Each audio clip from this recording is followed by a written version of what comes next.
Finally, after 2 months, the Saskatchewan Roughriders won a football game. It was a long time coming, but a trip to Calgary is exactly what the green and white needed to snap their losing streak as they beat the Calgary Stampeders 37-29. It's a joyous edition of the Rider Nation podcast. It's Maz here along with Rider legend Jeff Fairholm. So at the game, Jeff, when you see, what was it, Tommy Stevens rumble for 65 yards, less than a minute into the game to put the Stamps up 6-0, let's be honest here. I thought, this is going to be a long night for Riderville. It got a little quiet where I was sitting too with a bunch of Rider fans. But, I was thinking first play or whatever, it wasn't quite first play, but, really early in the game. And this team has been so resilient all year. I really wasn't that concerned. It wasn't the best way to start a football game, but this team's been so resilient. I wasn't too concerned about it.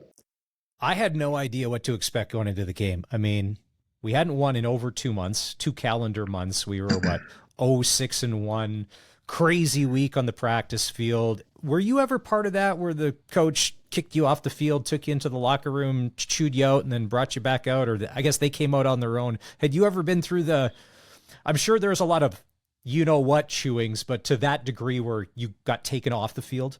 Yeah, we did. I'm sure we did many times, but I remember once when Don Matthews did it when we were in Saskatchewan. He brought us back into the locker room, and again, I can't remember what stage of practice we were at, but he actually brought us in, gave us a chewing out, and then actually told us to go home. We never even went back on the field, so you knew something was wrong then when you cut practice short and send everybody home. It was kind of good, but yeah, it had a good effect on us too.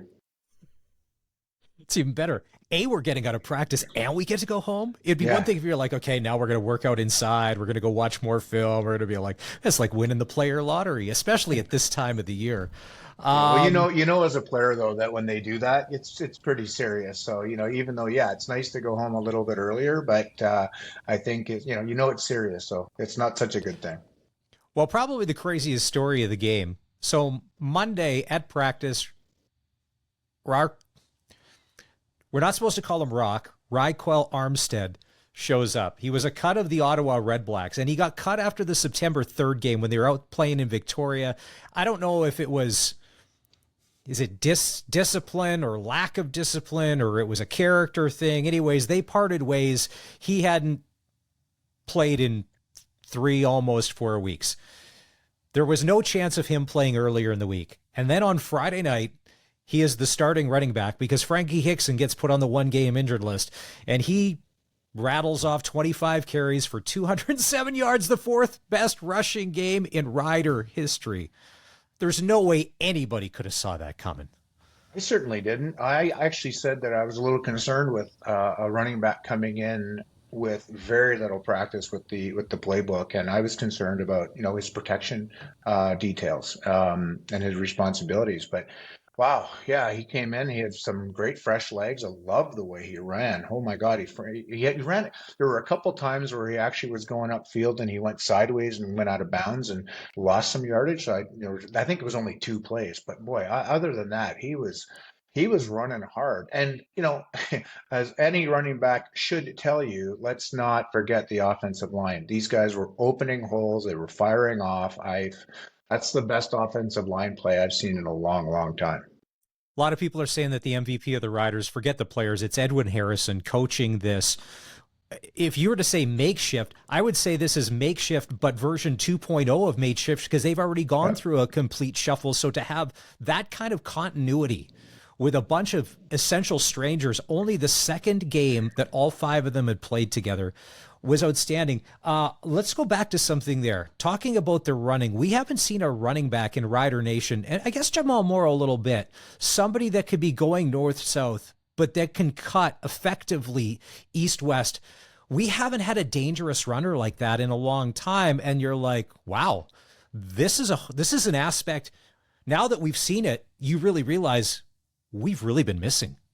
Yeah, he made a jump cut one time. He went sideways just out of the blue, and it was just an amazing cut. It was a great athletic play. I would suggest that Hickson has some of that ability in going side to side, and he made some people miss. But Armstead did some things in that game that I haven't seen from a Rider running back in a very long time. Now, if you're Brent Monson, you're running Calgary's defense. Okay, maybe they got you in the first quarter, maybe they got you in the second quarter, but by the time the third and the fourth quarter rolled around and you saw a lot of plays being run off the edges, and I'm a huge fan of that. Try and run to the sticks. It's a wide field and it's a long race. Were you surprised that Calgary's defense didn't adjust and try and put more people on the line, especially on the flank, to try and contain and bring them back inside to guys like Mike Rose and stuff like that and Micah Awe? Yeah, I was surprised about it a little bit, but you have to remember too, when we're running the ball so well, that defense is running not only at you, trying to make the tackle, with somebody running at you, but you're running side to side, and you're told to run to the ball.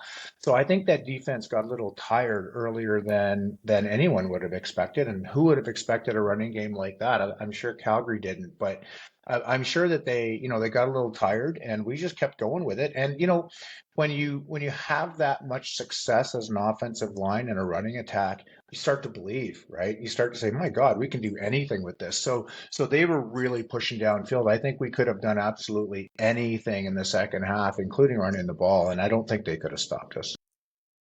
For you statisticians that are listening or watching this podcast, Rob Vanstone, he's the best historian in the league. It was not long after the game. So George Reed is still number one with the most rushing yards. 2 and 3, I can't remember, but so why Armstead? It's funny. I could say his name as soon as the microphones and the camera come on. I can't remember. So Armstead is now number 4 in Rider. I think Vanstone said that's the best debut ever for a Rider running back as well. Yeah. For sure. That definitely came out of the blue. I'm thinking that he has solidified, outside of injury, he has solidified his spot on the roster for the rest of the season. And I don't know, even when Hickson, if he is on the 1-game injured list, now whether he's injured or they're just stashing him there, I don't know if he's coming back, because the Riders have not, in roster construction, wanted to carry 2 backs. Now, maybe if AJ Ouellette gets healthy, who was on the sideline Friday night in Calgary, maybe you do that thunder and lightning combo. But you'd have to think that he's solidified. It was probably, Jeff, the most complete game we've seen in a while from the Riders. We saw offense, we saw defense, and we saw special teams. And it wasn't anything radical. It was just solid play in all 3 phases, and not a lot of dumb penalties hurting ourselves like we had been over the past 2 months.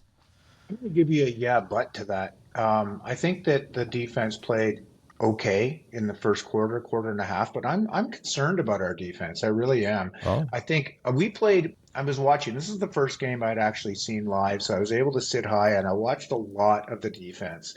And I don't think we played any man coverage. I did not see 1-man coverage. I think I may have seen 1 blitz.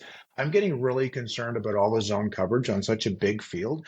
And, Calgary put up some yards against us and they scored some points. And, this bend but don't break defense, I think, may hurt us coming down the stretch. I think I'm not a coach, but if it was me, I'd be putting a little bit more pressure, and not just relying on our front 4, maybe 5 rushing the quarterback. So I'm a little concerned about it. They did put up some points on us. We played a disciplined game. I thought we did really well doing that. Offense was fantastic, obviously. I mean, Trevor didn't have to do much, and when he did, we caught the ball and we made some big plays. And yeah, special teams didn't do anything to hurt us, except that one penalty that brought back a nice return. But that's going to happen in the CFL. But yeah, I think it was a well-rounded game with that one but. So as far as the defense goes, by the time the fourth quarter came around, and then Calgary was desperate, and Jake Maier, but he started running, and he was able to get the edge a couple of times, which was very concerning. And at the time, it seemed like the Riders had the game in control. And I know there was 8 points. I thought the major coaching gaffe for the Stampeders came when they scored that touchdown with about 6 minutes left. Okay, and they should have gone for 2 when they were going for 2, and the ball, because of penalty, got moved up to the 1.5-yard line. That's where they could have brought in Tommy Stevens, and I thought if they close that gap to 5, but then they don't, they end up Riders ended up getting a sack, and they don't do it. I thought right there that was the TSN turning point in my mind. That was a coaching error. For once, it was a coaching error, not on us. Yeah. It was a coaching error by the Stamps, and I bet you if Dave Dickinson had to do that all over again from the 1.5 yard line, would you have put Tommy Stevens in and try and let him run it down their throat and try and get that 2-point convert? 100%. And I'll bring you to what was almost the last play of the game when Calgary was driving again at the very end of the game. I think it was 3rd and 1, maybe 1.5, around the 50-yard line or something. And they kept Mayer in, threw the ball, and we got an interception. Yeah. What the heck are you doing? Why didn't they put Stevens in, get the first down, which should be an easy first down, and continue driving the ball and making it really tough on us? Because if they had scored a touchdown and gotten 2 points, it would have been a tie game. So I was shocked at what Dickinson's doing. And if I was Huffnagel, I'd be worried. It just is.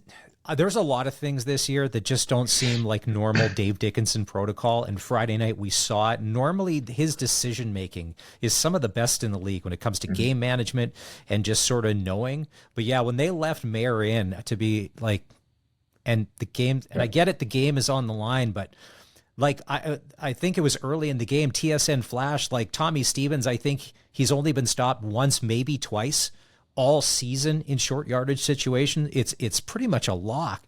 And now sitting there being a Rider fan, I'm like, okay, we'll take that. Yeah, because on the 2-point convert, it was Baldonado and then Rivas ended up getting the sack when they were able to bring him down. And those 2-point plays, when they take too long to develop, advantage defense, because sometimes when it's bang bang. Yeah, but when it takes too long like that and you've got a quarterback running for his life, it's usually never a good thing. You mentioned Trevor Harris. The Riders had 485 yards offense. Trevor Harris went 16 for 18 for 248 yards and 1 touchdown. Keyshawn Johnson had the best night as a receiver, 6 catches for 90 yards. Kean Schaefer-Baker did end up having the touchdown, and he took a huge hit. I was wondering when that was playing out in real time, when he took that hit, I was worried the ball was going to come out and he wasn't going to be able to, but he hung on. He did. And I think that just shows, is that the maturity in his game, that toughness and being able to not only concentrate, get that catch, because he has been one of those guys, all the potential in the world, but sometimes like we've seen Emilus go through this year, sometimes the easy ones are the ones that are getting away and it's becoming that lockdown receiver. I thought he had a really good game, not only when they gave the ball to Kean Schaefer-Baker to run, but in the passing game as well. Have you seen an evolution in him too this year, a maturity? I have, for sure. I mean, I think he's becoming more and more of a leader, which he's needed to be with that receiver group. And he's certainly making the catches. You don't hear a word from him when he's not being thrown the ball, if he's not involved. And, I like what they're doing with him and getting him involved early, maybe not with the pass game, but getting him on some of those reverses. I think he knows he's going to get the ball. You have to remember, too, well, I mean, people may not know, but as a receiver, especially like the way I was anyway, when the ball is in the air and you've got people around you, you tend to concentrate a little bit more. I only remember one drop. I'm sure I had others, but I only remember one drop where I was wide open in the end zone in Sacramento. I ended up dropping it because you have too much time to think. I believe, but I think he's certainly coming into his own. He's been a great receiver for a lot of years, and I think he understands. He's a very unselfish player. I think he totally understands that it's a team game and the ball's being spread out because they have so many great threats. So yeah, as far as KSB is concerned, I love what he's doing. And this is going to sound really bad. And, I'm sure I'm going to get some tweets over this, but I think what's going to change Emilus's season around was that block he made. It might have been an illegal block, but man, what a block. It wasn't illegal in my day. But I'll tell you that type of thing, and he's going to get a bunch of pats on the back in the locker room. That might turn his season around. The decleater on Demario Houston. Houston it looked serious at the time, and for the fans wondering, that is illegal because he turned back towards the line of scrimmage. If it would have just been a sideways, but that was old school CFL football, and that was like head on a swivel. And I don't know if there's a guy that you remember doing that to. If you do, I'd love to hear it. But yeah, I never did it. No. Well, normally, when a quarterback will throw an interception and then they're chasing it down. It's just, you'll see sometimes like that crazy blindside block on a quarterback where it's kind of like it's a defenseless hit, and seeing it in real time and then hearing it, you're like, wow.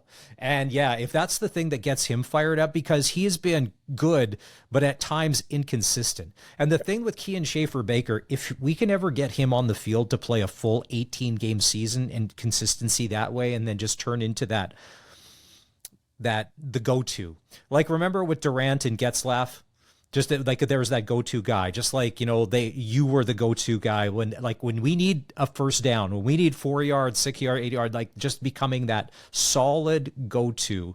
That's the maturity where we've seen, there hasn't been that dominant receiver sort of take over. It's funny, like Hilaros would use a Kenny Lawler or somebody like that in a situation. Yeah, I'll challenge you on that a bit, Maz, because I think what they're getting into now is they're getting into a situation where they got a whole bunch of receivers that they can count on. I'll go back to my days. I was not the go-to guy. We had several guys that we could go to. There was myself, there was Elgard, there was Narcisse, there was Ellingson, there was Bresciani. You had all of these guys that you knew you could throw the ball to. Everyone's going to get open. It's just a matter of the quarterback reading and having enough time. And I think we've got the same. And you can go into Getzlaff and Bag and Dressler and all those kind of guys too.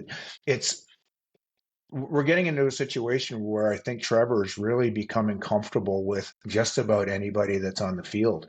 And I think he's been a little challenged with Emelis this year with some of his drops, and I think he was really fighting the ball, and hopefully, this game's going to change it around. But he's got Johnson, he's got Bain Jr., he's got Myers when he comes back.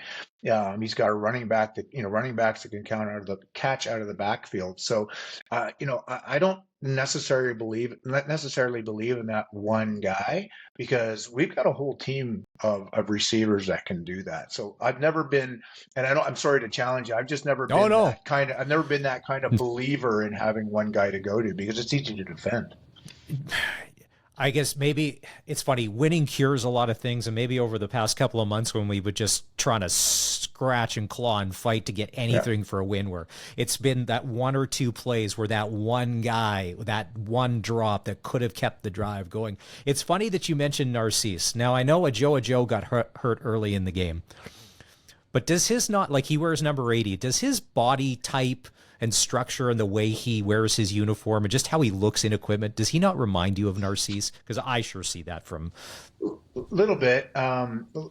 He's a lot taller than Narco certainly is. But yeah, I mean, wearing number 80 and having that sort of lanky body, absolutely. I mean, he's going to be a good player in the league. I didn't hear about I saw him get injured, but I didn't hear what it was. It looked like a knee, and to me, it looked kind of serious the way he was reacting. So I haven't heard anything. Hopefully he's okay. But yeah, he's going to be a good one regardless of what this injury is. He'll come back whenever. And I think he's got a tremendous upside. He's got lots to learn, but he's got a great upside. How much relief, and maybe he'll never say it, for Corey Mace, forget that he used to coach in Calgary, just getting the win alone and getting the monkey off his back after 2 months. What do you think it was like for him when the clock finally struck zero on Friday night, that they could put another one in the win column?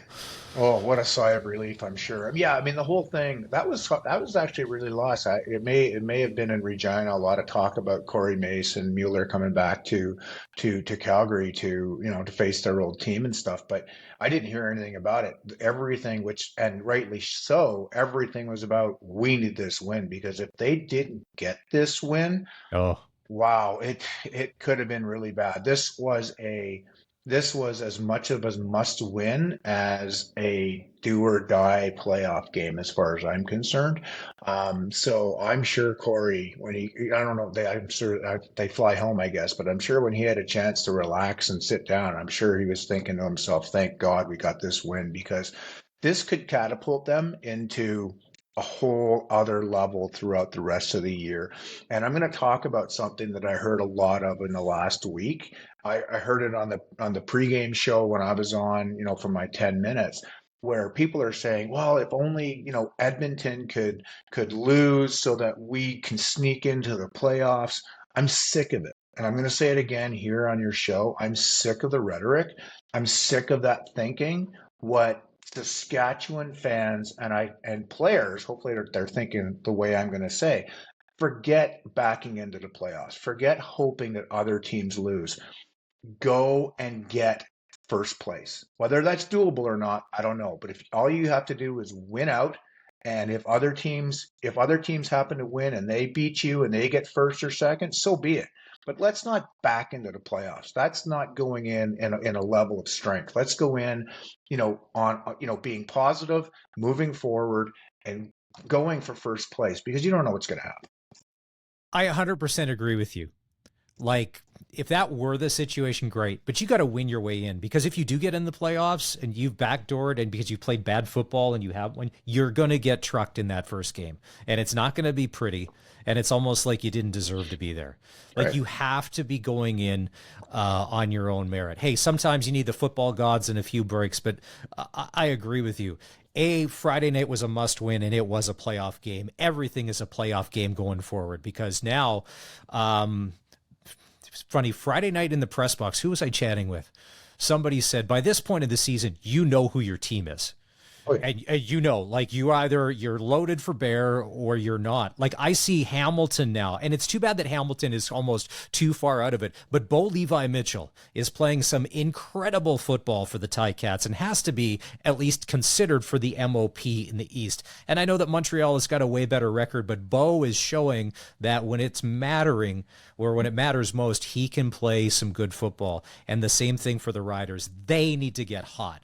They need to get on a streak. And it was good to see, because now Winnipeg, after beating Edmonton, we'll get into that game in a sec. Winnipeg is 8-6. They're in first place. BC is 7-7, second. Riders are third at 6-7-1. Edmonton is 5-9, and the Stamps are last in the West at 4-9. I thought, Jarius Jackson, you've made some incredibly smart moves since you've taken over as the head coach of the Edmonton Eskimos. One of the worst coaching decisions you made was a few weeks ago announcing that McLeod Bethel Thompson would not be your starter, starting Trey Ford against Winnipeg, and then ended up pulling him. And McLeod Bethel Thompson is not a guy, and he's shown it. You can't take him off the bench and put him in. He's a rhythm guy, and by the time they put him in late in the fourth quarter, it was too late. You blew your shot. Now you have to go to Winnipeg. I think Edmonton blew their shot, which, if it works out well for Rider Nation, I love it.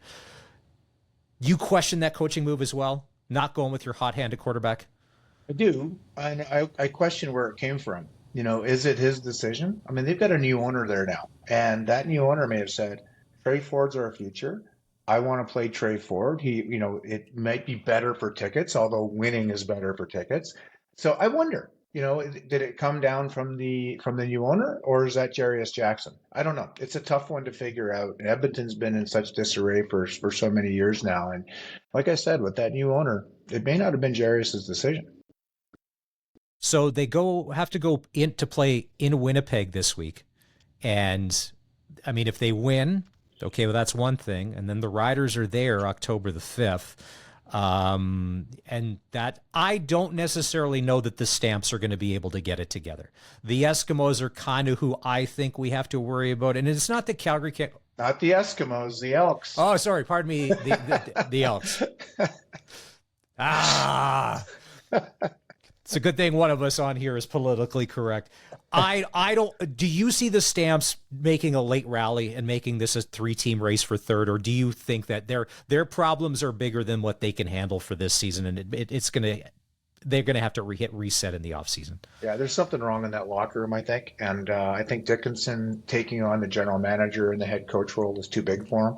I think they're gonna. If I had my crystal ball was clear, I'd say he would just be GM next year. Maybe Killam will be the head coach. I think it's too late. I don't think it's repairable now. And I don't think Edmonton can beat Winnipeg, although I want them to. I really want them to beat Winnipeg because, like I said, it helps us. Not so much in the backing in, but getting that first place type of thing. And so, no, I think Edmonton. When you make a change like that and play Trey Ford instead of Bethel Thompson, and the team might be sitting back going, we were kind of winning with Bethel Thompson. What's going on here? So unless the communication is super strong in their locker room, I don't see much upside for them anymore. I think they've made their run. And BC's got a bit of the same situation too. They've got two number one quarterbacks, and you got number one quarterback sitting on the bench. So it's tough for a team to deal with that. And I think we could find ourselves with a home playoff date if we play our cards right.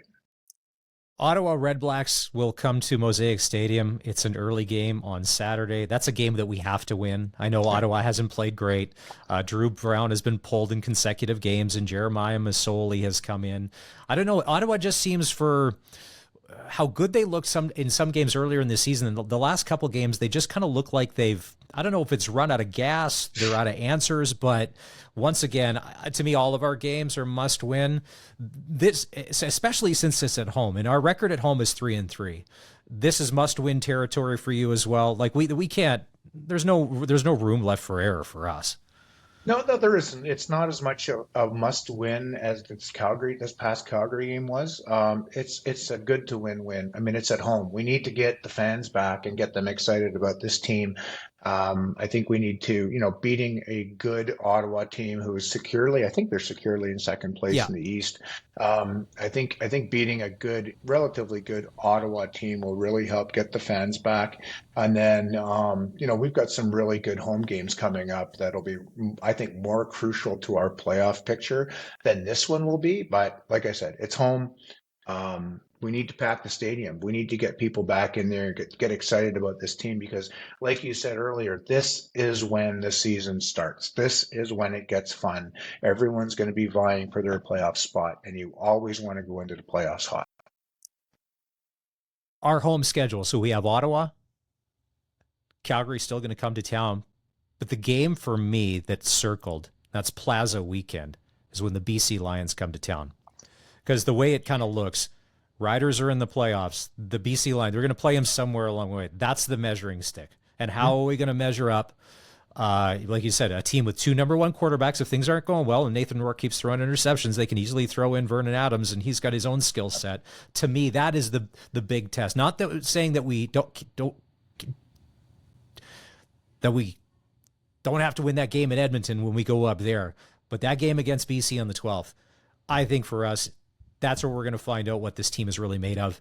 And if we're going to compete for a Grey Cup, that's probably going to be our biggest test as I see it for the rest of the schedule.